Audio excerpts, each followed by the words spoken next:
Welcome to FlightGlobal Focus. My name is Amber Elias, and joining me for this News Focus episode is David Kaminski-Morrow, FlightGlobal's air transport editor. Hello, Amber.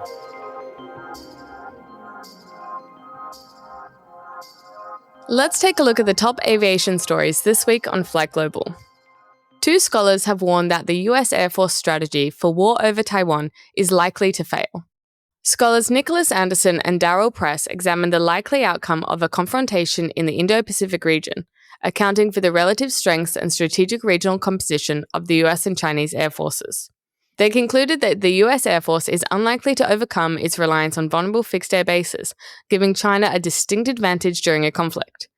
The study was published in the summer 2025 issue of the journal International Security.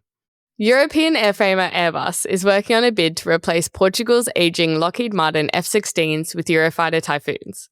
A year ago, it seemed likely that Portugal would opt for Lockheed's latest F-35A stealth fighter to replace its legacy F-16s, in line with several other European allies.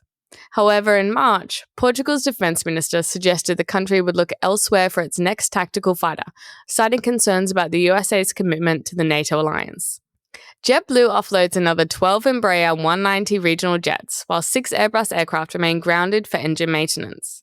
The New York-based airline ended Q3 with 283 aircraft in its operating fleet, which is 3 fewer than 3 months ago. The fleet changes come as the carrier progresses with a financial turnaround plan called Jet Forward that has seen JetBlue trim capacity and adjust its flight network in an effort to return to profit amid difficult market conditions. NASA and Lockheed Martin have achieved the first flight of the X-59 quiet supersonic demonstrator, succeeding with their plan to have the jet airborne before the end of the year. Design features intended to produce a much quieter sonic boom were tested in the flight. David, the Airbus Q3 results were released on 29 October, which was yesterday at the time of this recording. What did they tell us about the state of Airbus? Well, they show that Airbus is fairly confident about more or less meeting its delivery target of 820 aircraft, that's 820 commercial aircraft this year. But the scale of the task really can't be overstated. The company will need to hand over more than 300 aircraft just in the last quarter. Now, it's not unusual for Airbus to have a very heavily backloaded final quarter. That seems to have become a bit of a regular millstone, but that's against a backdrop of challenging supply chains, particularly with engines. And so it's probably going to be touch and go to the end of the year. And why are engines a specific issue? Well, both the engine suppliers for the A320neo program, which is their popular single-aisle aircraft, both the engine suppliers, that's CFM and Pratt & Whitney, have been beset by various issues, including durability problems, difficulties with increasing production rates owing to slow recovery of supply chains. And the engine companies have to serve two masters, if you like. They have to serve the airline customers who need replacement engines on the aircraft already in service. And they have to serve the aircraft manufacturers who are trying to build aircraft to meet the delivery demands. Now, owing to the shortage of engines, Airbus has been forced to park aircraft which are still awaiting engine installation, and they're euphemistically referring to those aircraft as gliders. And because they can't be delivered, those gliders add to the workload needed to catch up with the delivery targets. The number of gliders has halved since the end of June. It was about 60 and now it's about 30. So it's moving in the right direction. And Airbus believes it will be able to source enough engines to equip the gliders as well as the other aircraft it needs to build to reach the 2025 full year target. And were there any surprises in the Airbus update? It's not entirely surprising, but Airbus has reined in its production ramp-up plan for the A220, which was the former Bombardier C-Series aircraft. It's been planning to build about 14 aircraft a month next year, but it's going to settle for 12 a month instead and push the 14 a month rate to a later date. And that's partly because the A220 has also been affected by the supply chain issues and the Pratt & Whitney engine durability problems. But it's also entangled in Boeing's plan to acquire Spirit AeroSystems, which currently builds structures for the A220, notably the wings at its plant in Belfast in Northern Ireland. Airbus needs to take over that wing production, obviously, but integrating the A220 wing work into its own operation brings added complexity. So the reduction in A220 production is a response to the need to address the Spirit integration, as well as ensure that Pratt & Whitney can deliver its latest updated engines to solve the durability issue. Obviously, Airbus is such a large part of the global aerospace ecosystem. What do their results tell us about the broader industry? The Airbus results underline the strong recovery of the industry from the pandemic.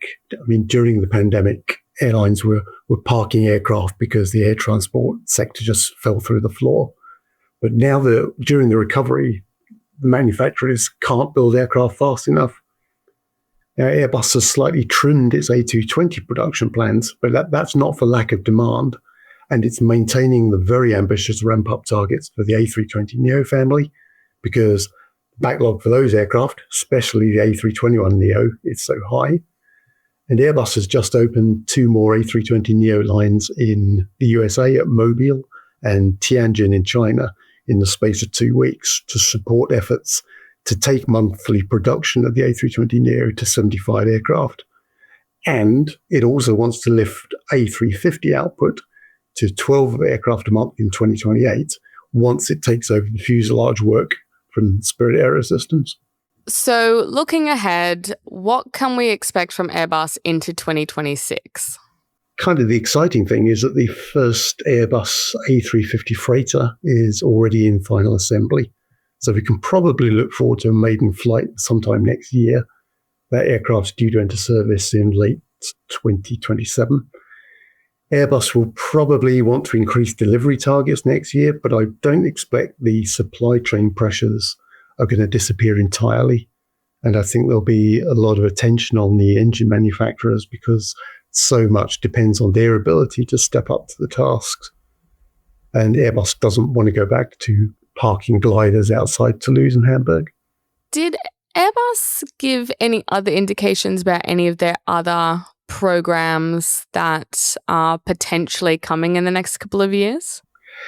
It's kind of still hinting at development of a next generation single aisle, which is ultimately going to be the successor to the A320, but that's still quite a long way off. A lot of this is, there's a lot of research work going on in the background.